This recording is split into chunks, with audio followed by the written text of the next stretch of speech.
Head 'em up, move 'em out. A Western Tragedy by Chris Crowley. Chapter 1. The sun will soon rise over southern Oregon's high desert. Nestled under the east side of Steens Mountain, a windbreak of poplar trees shelters an isolated house and barns.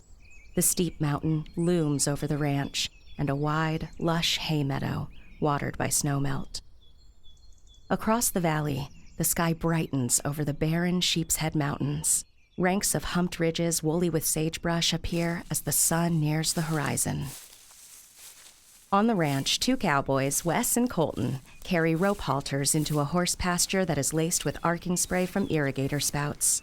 Wes is built like a juniper fence post. He has been at work before sunrise every day of his life, working outdoors in all kinds of weather with cows and horses that can stomp a careless man to dust, has aged him beyond his years. He walks the aches out of his knees, hips, and back. The pain in his gnarled hands will ease once the sun comes up and work warms them. His blue eyes peer into the gathering light from under bushy brows and a dusty hat.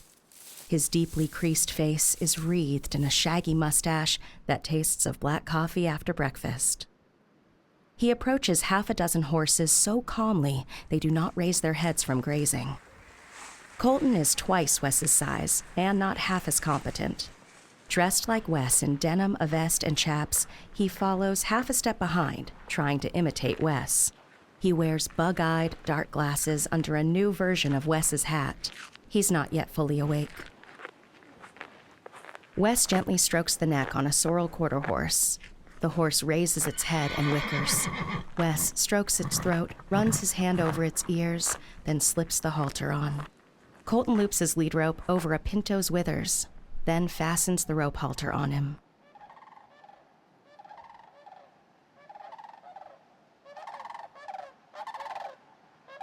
It doesn't get any prettier than this. Sure is a nice morning. Wes strokes his horse's flank as the full circle of the sun starts its climb. Time to earn our breakfast. Wes and Colton ride their horses up a steep trail cut into the mountain. The horses chuff and sweat as the air heats up. The riders arrive in a sunken meadow halfway up the mountain, rimmed with aspen groves and a mile-long snowdrift. Cows graze in clumps around the bowl. Must be they busted through the fence. Must be. Let's move these cows back up the mountains with the rest of them. There's a fence to fix for sure. Wes and Colton herd the cows up a rocky trail that opens onto a wide meadow. They stop to admire the view. To the south, fingers of snow lie in high rock faces. To the west is a 5-mile-wide rolling meadow trimmed with aspen groves. There is not a house or road or sign of civilization in any direction.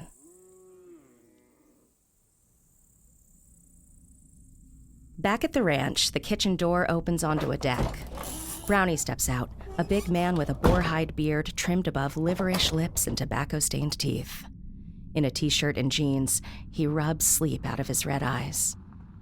He watches a Cadillac Escalade and a cargo van haul a flag of dust up the driveway, then park by his house. 4 men climb out of the Cadillac. White, well-groomed, and dressed for a banker's day at the ranch in fitted jeans and new straw Stetsons. The senior banker, Mike, is clear-eyed and crisp. He shakes hands with Brownie. Good morning. Back at you. What's the van for? Well, you said come for breakfast. Yeah, I got coffee made. With your permission? Permission granted? Mike waves a hand at the van. Brownie watches in awe as 3 caterers in white shirts and matching aprons extract a table and chairs from racks inside the van.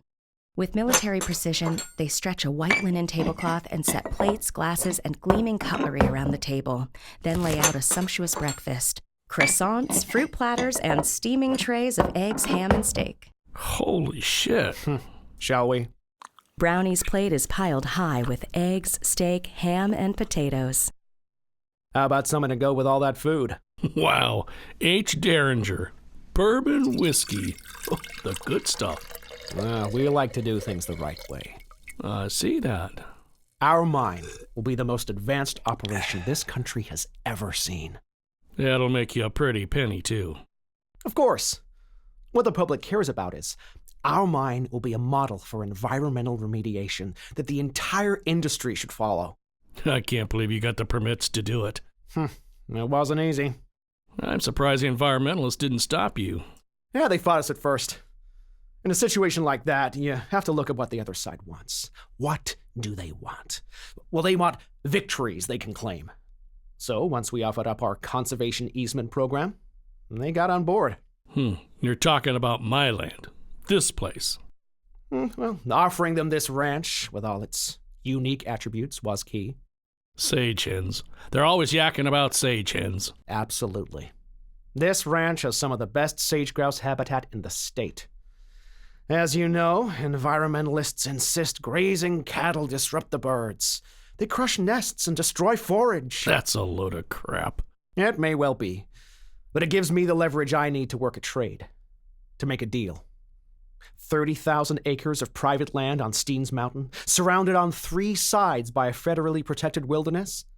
They could not say no. I haven't said yes yet. Why don't you take us on another tour of your beautiful ranch? Hundreds of cows graze in lush alpine meadow, 3,000 feet above the ranch yard. Wes and Colton ride along a rusty barbed wire fence that bisects the meadow. The cowboys dismount by a section of wrecked fence. They straighten posts, untangle wire. Wes clamps fence stretchers onto a broken strand and cranks the wire tight. Hey, not too tight. That old wire's brittle. Good for a few more years yet. In the distance, an engine whines, ruining the quiet. The men peer at a ranger carrying Brownie and the bankers as it comes to a stop on a nearby ridge. Jesus Christ. He isn't done yet running them guys around? Loves playing tour guide. Loves showing off his land. Brownie, hunched over the steering wheel, eyes the distant cowboys like a hawk. I told them not to bother with that fence. Well, all that fence is coming out. My father built that fence.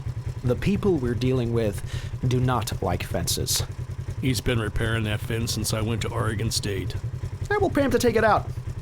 That'll be a good way to transition him to his next career. Next career? That bastard's a cowboy. Never been anything else and never will be anything else. Well, I wish him luck. Perhaps the other man will get the job at the mine. Oh, he drove a school bus before he came here. See? We need all sorts of drivers. This is going to work out just fine.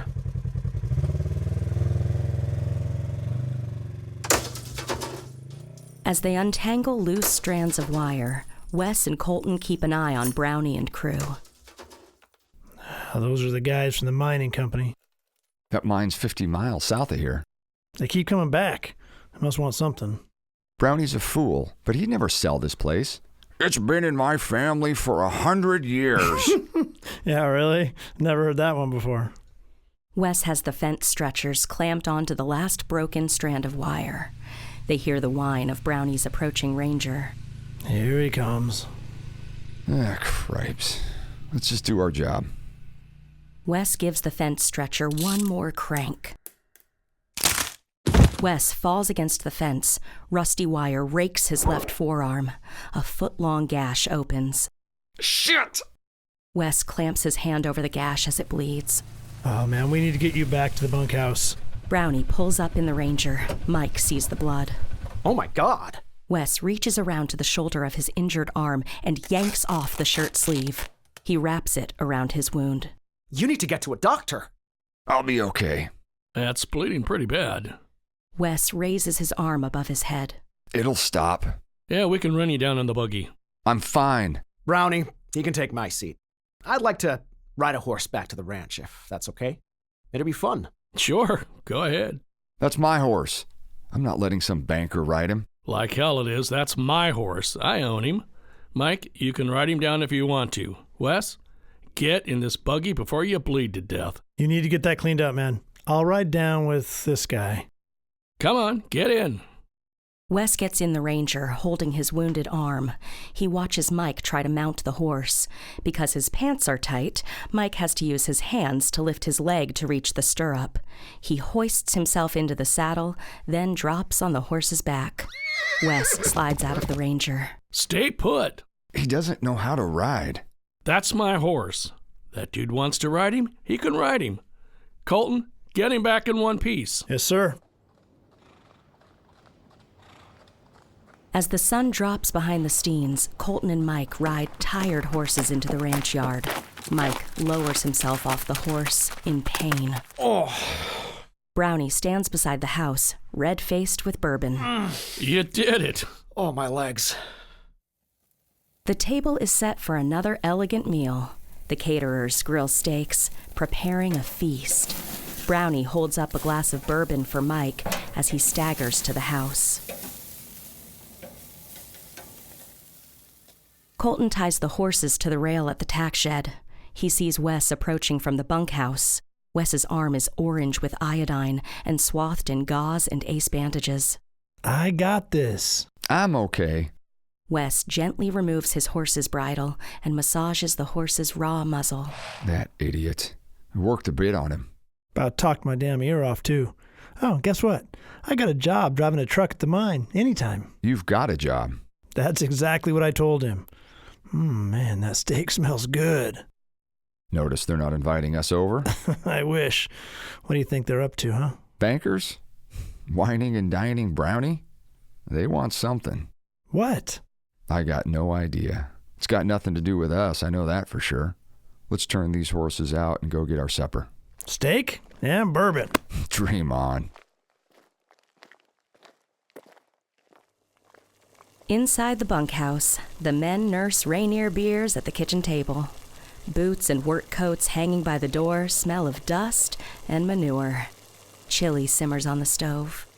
Through the window, they hear the party at Brownie's house breaking up. Hey, they're leaving. Yeah, good night. Brownie bursts in the bunkhouse with a glowing cigar clamped in his red face. Hey, boys, you got another one of those beers? Yeah, sure. There you go. Big news, boys. Big doings. They're buying me out. What? Well, not out exactly. I'd never sell this place. So, what's your deal then? Conservation easement is what it's called. Don't I sound like a lawyer? Conservation easement. What's that? Well, they had to do some horse trading to get the permit for the big mine in Nevada. Mining lithium or bromium or some damn That mine's 50 miles from here. Nobody cares about that scrubland. Well, the Greenies fought it anyways. Sued and all. Got it balled up in courts. So I guess they're buying them off. By buying your place? Not buying. It's a conservation easement. I own the place, but What do they get? I sell my cows. What? All of them? The whole shebang. Cows don't belong in the desert. That's what they say. That's bullshit, and you know it. Doesn't matter what I know. They write the check. They call the tune. The Greenies get the cows off the range, and Mike and them get to dig their mine. Hell of a deal. You could do that? Hell yeah, I could. I did. Signed the papers just now. This is the last old family ranch in the basin. Yeah, it is. And you know why? 'Cause cows don't pay the freight anymore. Nobody makes money grazing cattle out here. I barely make enough to cover the bills. Seems like you do okay. You got enough to pay us to do all the work? That's it, right there. You think 'cause my dad hired you, 'cause you worked here all those years, you should own this place? It's your place. Damn right it is. You want to turn it into a hobby farm. You're making that sound like a bad thing. It isn't. They're paying more than I'd make if I had 10,000 cows, and I don't got to get out of bed in the morning. Getting out of bed in the morning. Here? That's not a problem. Not everybody wants to work themselves to death. You and my dad were old school. Okay, I get it. 2 peas in a goddamn pod. But he's gone, and I'm not him. That it? Hey, it ain't all bad news. I got 'em agree to pay your wages till Christmas while they're getting things squared away around here. There's a lot of projects I've been putting off. We can finally get around to painting the house. Brownie finishes his beer. He staggers when he stands. Well, I wanted to let you know right off, you've been a big part of this place for a long time. I appreciate it. Brownie waits, as if he's expecting a hug or a handshake or words of reassurance. But change is coming, I guess. Well, see you in the morning.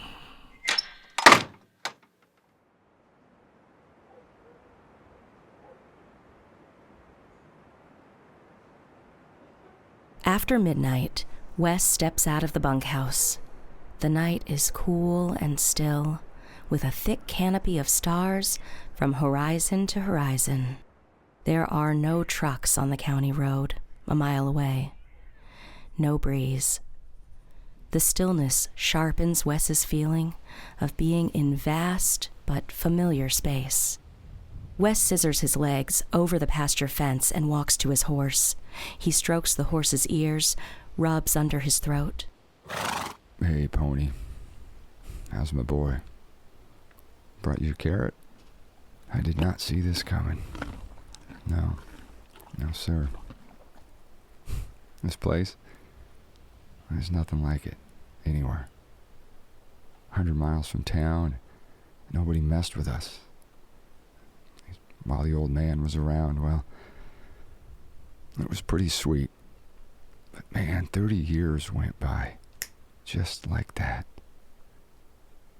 I guess we'll find something somewhere, but it won't be like this. At first light, Wes backs his truck up to an old stock trailer. Wes tows the trailer back to the bunkhouse. Duffel bags and boxes of gear are piled by the door. Wes and Colton jam their stuff in the truck, then drive to the barn.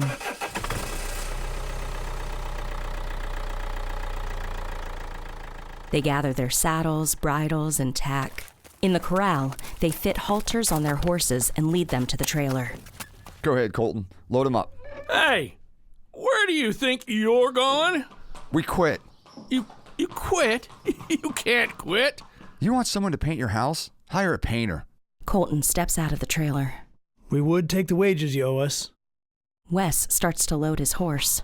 Hey, that's my horse. I don't think so. I know so, out of my dad's mare. Just 'cause you rode him for a few years. Rode him? I was there when he was born. I broke him, trained him. I worked my ass off for you for 30 years. My dad paid you, so did I. Your dad was one thing. He knew how to treat a man. You don't give a damn about this place. 'Cause I don't treat you like my brother, partner, or what the hell? Look, you're selling out, and that's your right. Goddamn right it is. I couldn't do it. Turn my back on 100 years of family working this place? Times change. So you keep saying, okay, do it. You'll have more money than you know what to do with, and you won't have any cows to work. Your dad would have given me this horse, and you know it. Yeah, maybe you would have. But he's not here. I am. I got to get something out of this. I get him. This horse is mine. I'm not giving you that horse. You don't need him, and I do. What you need is to turn that horse back out right now. I'm taking him with me. You can keep what you owe us. Call it payment for the horse. I don't care. We're taking our traps and we're moving on. This is my horse. Brownie yanks the lead rope. Wes shoves Brownie aside. Brownie stumbles, falls to the ground. Wes catches the horse and quickly leads him onto the trailer. Colton closes the trailer door. Let's go. Wes gets behind the wheel. Colton rides shotgun. Brownie rushes to his nearby pickup truck. He grabs a pistol out of his glove box as Wes turns his truck and trailer around in the driveway. Brownie aims the gun at him. Get out of my way. I'll shoot. Brownie's bullet smashes through the windshield between Wes and Colton. Unload my horse.